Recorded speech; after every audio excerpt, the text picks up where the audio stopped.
தொலைக்காட்சியின் பிரதான செய்திகள். முதலில் தலைப்புச் செய்திகள். சரத் பொன்சேகா ஜனாதிபதி ரணில் ஒரே மேடையில்.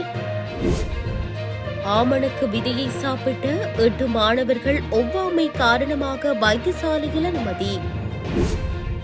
தமிழ்நாட்டிற்கு நல்ல தலைவர்கள் தேவை, தமிழக வெற்றிக் கழக தலைவர் விஜய் தெரிவிப்பு. கனடாவில் அகதி அந்தஸ்து பெற்ற பெண்ணை நாடு கடத்த உத்தரவு. தொடர்பென விரிவான செய்திகள்.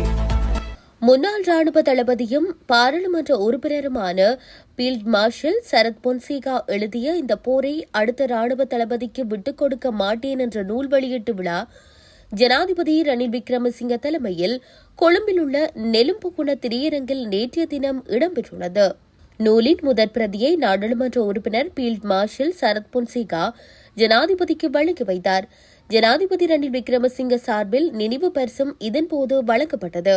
குறித்த நிகழ்வில் சரத் பொன்சேகா சேவையை பாராட்டிய ஜனாதிபதி, யுத்த சவாலில் வெற்றி பெற்று அரசியலில் பல சவால்களை எதிர்கொண்ட சரத் பொன்சேகா எதிர்காலத்தில் நாட்டிற்காக சிறந்த சேவையை ஆற்றக்கூடிய வல்லமை கொண்டவர் எனவும் தெரிவித்தார்.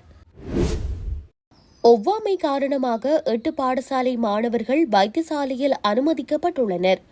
ஆமணக்கு விதையை சாப்பிட்டதால் ஏற்பட்ட ஒவ்வாமை காரணமாகவே குறித்த மாணவர்கள் வைத்தியசாலையில் அனுமதிக்கப்பட்டுள்ளனர்.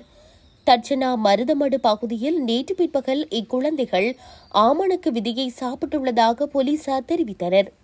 குறிப்பாக 9 வயதுடைய ஆண் குழந்தை ஒன்றும் 7 பெண் குழந்தைகளும் பாதிக்கப்பட்டுள்ளதாக போலீசார் தெரிவிக்கின்றனர். மேலும் இவர்கள் மடு பகுதியைச் சேர்ந்த சிறுவர்கள் என்பதுடன் மடு போலீசார் மேலதிக விசாரணைகளை மேற்கொண்டு வருகின்றனர். மத்துகம பிரதேசத்தில் தனியார் வகுப்பிலிருந்து தாயாருடன் வீட்டிற்கு சென்று கொண்டிருந்த 17 வயது மாணவியை காதலன் என கூறிய இளைஞன் கடத்தி சென்றுள்ளார். இதுகுறித்து மத்துகம போலீசாருக்கு முறைப்பாடு செய்யப்பட்டுள்ளது. குறித்த மாணவி ஹொரண பிரதேசத்தில் உள்ள பாடசாலை ஒன்றில் கல்வி கற்று வருகிறார். இந்த நிலையில் தனது 44 வயதுடைய தாயுடன் மத்துகம பிரதேசத்தில் உள்ள தனியார் வகுப்பிலிருந்து வந்து கொண்டிருந்த போது சந்தேக நபர் மற்றும் ஒரு நபருடன் முச்சக்கர வண்டியில் வந்துள்ளதாக தாயார் தெரிவித்துள்ளார். சந்தேக நபர் மகளின் கையை இழுத்து முச்சக்கர வண்டியில் ஏற்றி கடத்தி சென்றதாக தாயார் குறிப்பிட்டுள்ளார்.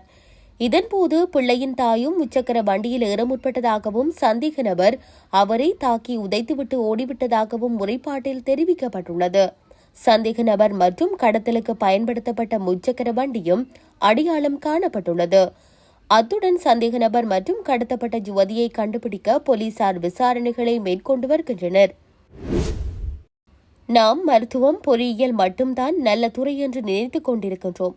ஆனால் இன்றைக்கு நமக்கு அதிகமாக தேவைப்படுவது நல்ல தலைவர்கள் தான் என நடிகரும் தமிழக வெற்றிக் கழக தலைவருமான விஜய் தெரிவித்துள்ளார். தமிழக வெற்றிக் கழகம் 2024ஆம் ஆண்டு 10 மற்றும் 12ஆம் வகுப்பு மாணவர்களுக்கு கல்வி விருது விழாவினை நேற்று நடாத்தியுள்ளது. இந்த விழாவில் கலந்து கொண்டு உரையாற்றும் போதே விஜய் இவ்வாறு குறிப்பிட்டுள்ளார். இது தொடர்பில் கட்சித் தலைவர் விஜய் மேலும் தெரிவிக்கையில், உங்களுக்கு பிடித்த துறை தேர்வு செய்து கொள்ளுங்கள். வீட்டில் உள்ள பெற்றோர்களிடமும் ஆசிரியர்களிடமும் கலந்து பேசி நல்ல துறையை தேர்வு செய்யுங்கள்.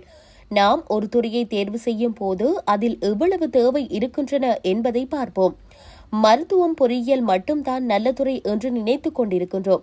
ஆனால் மருத்துவர்களும் பொறியியலாளர்களும் வழக்குரைஞர்களும் நிறைய பேர் இருக்கிறார்கள். இன்றைக்கு நமக்கு அதிகமாக தேவைப்படுவது நல்ல தலைவர்கள்தான். தலைவர்கள் என்பது அரசியல் ரீதியாக மட்டுமல்ல, எந்த துறையில் சிறந்து விளங்கினாலும் அந்தந்த துறைகளில் தலைமை பதவிக்கு வர முடியும். எதிர்காலத்தில் அரசியலும் கூட ஒரு வேலைவாய்ப்பு வழிகாட்டியாக இருக்கலாம். நன்கு படித்தவர்கள் அரசியலுக்கு வர வேண்டும். நல்ல தலைவர்கள் வேண்டுமா வேண்டாமா என்பதை நீங்கள் தான் முடிவு செய்ய வேண்டும். சமூக வலைதளத்தில் ஒரு சில அரசியல் கட்சிகள் செய்யும் பொய் பிரச்சாரங்களை மாணவர்கள் நம்பக்கூடாது. அது சில நேரங்களில் புரளியாக கூட இருக்கலாம் என்றார். இதன்போது மாணவர்கள் நல்ல நண்பர்களை தேர்வு செய்ய வேண்டும். சுய ஒழுக்கம், கட்டுப்பாடு அவசியம் என்றும் தற்காலிக மகிழ்ச்சிக்கு போதை பழக்கங்களும் அடிமையாக கூடாதெனவும் அறிவுறுத்தினார். மேலும் நோ டு ட்ரக்ஸ் என போதைப் பொருட்களை பயன்படுத்தக்கூடாது என்று மாணவர்களை உறுதிமொழியையும் ஏற்க வைத்துள்ளார். கனடாவில் அகதி அந்தஸ்து பெற்ற பெண்ணொருவரை நாடு கடத்துமாறு உத்தரவிடப்பட்டுள்ளதாக அந்நாட்டு ஊடகங்கள் செய்தி வெளியிட்டுள்ளன. 45 வயதான மஜிடா சரஸ்ரா என்ற பெண்மணியை நாடு கடத்துமாறு உத்தரவிடப்பட்டுள்ளது.